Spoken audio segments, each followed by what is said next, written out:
नमस्कार, माझ्या किचन चॅनलवरती आपल्या सगळ्यांचं खूप खूप स्वागत। तर आपण आज असा मसाला करणार आहे की पदार्थाची दुप्पट अशी चव वाढवणारा मसाला करणार आहे। याआधी पण आपण सब्जी मसाला केलेला आहे, चाट मसाला, किचन किंग मसाला, पावभाजी मिसळ मसाला केलेला आहे, किचन किंग मसाला पण केलेला आहे। आज असा मसाला केला मस्त असं बिर्याणीमध्ये वापरू शकता तुम्ही, व्हेज बिर्याणीमध्ये पण वापरू शकता किंवा भाज्या कुठल्याही करा त्यात तुम्ही हा मसाला वापरू शकता। खूप चटपटीत असा मसाला आहे। चला तर मग आपण सुरुवात करूया। इथे आपण 1 वाटी धणे घेतलेत, पिवळ्या रंगाचे धणे घेतलेत आणि त्याच वाटीने बरोबर मोजून अर्धी वाटी आपण जिरे घेतलेले आहे। इथे 1.5 चमचा आपण मिरे घेतलेत, काळी मिरी 40 भरलेली आहेत। थोडंसं अर्धा चमचा आपण सुंठ पावडर घेतली, अर्धा चमचा आपण हिंग घेतले। इथे 1 चमचा लवंग घेतलेत, 15 लवंग भरलेले आहेत। 1 चमचा बडीशेप, इथे 15 हिरवी मिरची घेतली, 2 जायपत्री घेतलेत, 1 चमचा ओवा, 1 चमचा शहाजिरे, 3 चक्री फूल घेतलेत आणि 3 मसाले वेलची घेतलेत, थोडंसं जायफळ घेतलेले आणि 3 तुकडे असे मोठे दालचिनीचे घेतलेले आणि 7 तमालपत्र आणि 7 कण्या बेडगी मिरची घेतली। तुमची मिरची नसेल बेडगी मिरची तर तुम्ही 2 चमचे लाल तिखट वापरू शकता।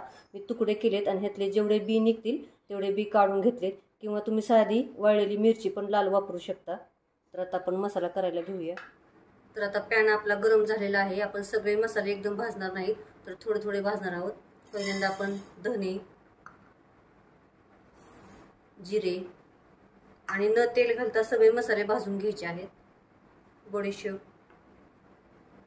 ओवा आणि शहाजिरे। तर आता आपण हे बारीक गॅसवरती आपण एकदम भाजून घेऊया।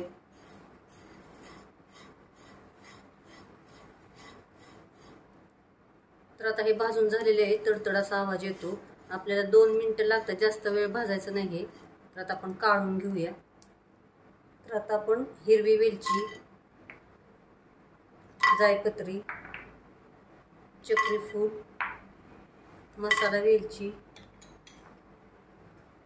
आणि दालचिनी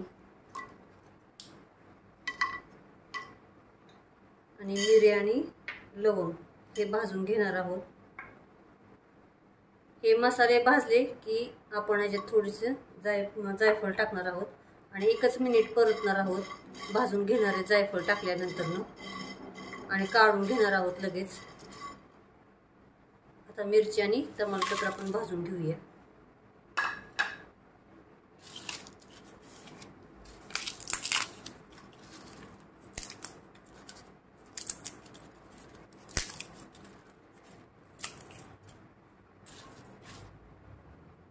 तर आता मिरची पण तमालपत्र पण भाजलेले आहे, तुम्ही बघू शकता तर बारीक झालेले आहे।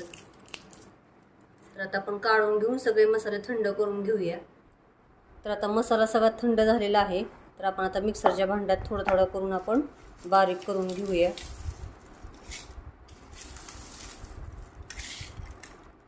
तर बघू शकता खूप छान असा झालाय मसाला। चाळण्याची तर काहीच आवश्यकता नाहीये।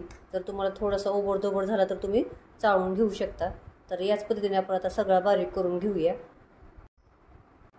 आता याच्यात आपण हिंग घालणार आहोत आणि सुंठ पावडर। तर हे मिक्स करून घेऊया।